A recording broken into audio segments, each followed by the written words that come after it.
Hello guys, welcome back to the channel. और आ चुके हैं आपके बीच में फिर से एक नई वीडियो को लेके। तो आज हम लोग बात करने वाले हैं अडानी एंटरप्राइजेस के एफपीओ के बारे में। तो सबसे पहले कई लोगों का कन्फ्यूजन ये होता है कि आईपीओ के बारे में तो सुन रखा है कि एफपीओ क्या होता है। तो एफपीओ की बात करी जाए तो जैसे कि अगर कोई नई कंपनी होती है जो नई नई रजिस्टर होती है, तो जब वो अपने शेयर्स को लेके आती है मार्केट में तो उसको आईपीओ कहते हैं। लेकिन अगर जो कंपनी पहले से रजिस्टर और वो एक्सटर्नली कोई और इशू कर रही है, मतलब उसके शेयर्स मार्केट में पहले से अवेलेबल हैं, उसकी बाइंग सेलिंग हो रही है लेकिन उसको और लाना है, तो उसको एफपीओ कहते हैं। तो अडानी इंटरप्राइजेस अपने एफपीओ लेके आया है। आइए बात कर लेते हैं इसके एफपीओ के बारे में। तो जैसा कि अडानी की बात है तो अडानी के बारे में मेरे को तो आपको कुछ बताने की ज़रूरत है नहीं कि अडानी क्या है, किस में डील करती है। इसके बारे में सबको पता है। इंडिया की एक लौती कंपनी जो हर वेन्यू में हर वेंचर में डील करती है। इसके ऐसा कोई स्टॉक नहीं है जो कि सेगमेंट में हो नहीं। ठीक है, तो आप यहाँ पे पॉज करके ये पढ़ सकते हैं बिजनेस ऑल टोटल अडानी के। ये ऑल टोटल 10 बिजनेस है जिसमें ये डील करती है। सो टेक अ स्क्रीनशॉट और रीड वाइल पॉज। सो अगर हम आगे बात करें कंपनी के फाइनेंशियल की, तो इसके टोटल एसेट्स की अगर हम लोग बात करें तो आप देख सकते हैं इसके टोटल एसेट आपको बढ़ते हुए देखने को मिल रहे हैं।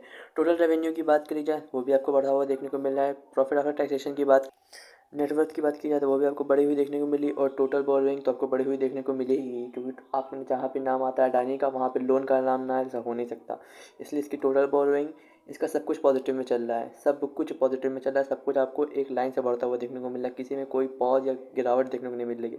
हर चीज़ में, टैक्सेशन में, नेट प्रॉफिट में, टोटल बोरोइंग में, रेवेन्यू में, ऐसे में सब में आपको एक प्लस साइन देखने को मिल रहा है। अब बात कर लेते हैं इसके इशू और कब ये आ रहा है और क्या होगा इसकी रेट।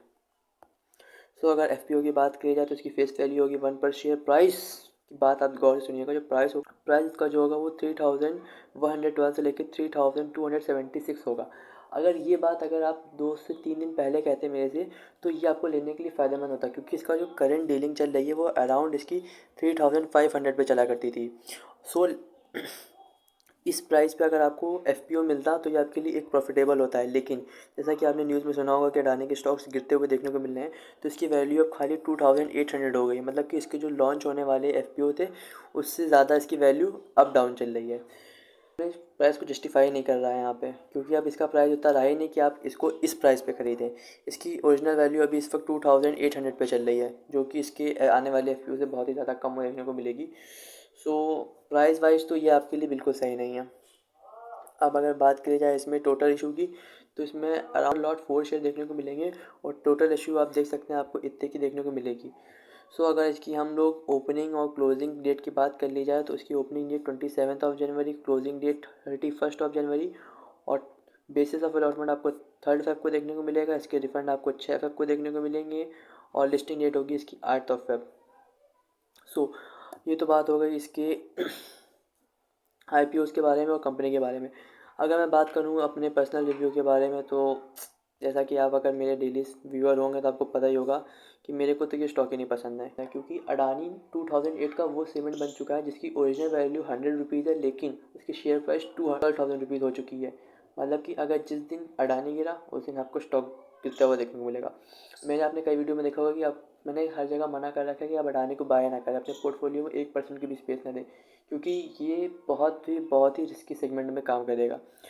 सो मेरे हिसाब से आपको सब्सक्राइब नहीं करना चाहिए। ये तो मेरी पर्सनल वैल्यू थी। लेकिन जैसा कि आपने पिछले 2-3 दिन में न्यूज़ में भी देखा होगा कि किस तरीके से इसके प्राइस एकदम से गिर गया, और किस तरीके से यूएस बैंक ने इसके ऊपर निकाल रखा है कि ये एक तरह का फ्रॉड है।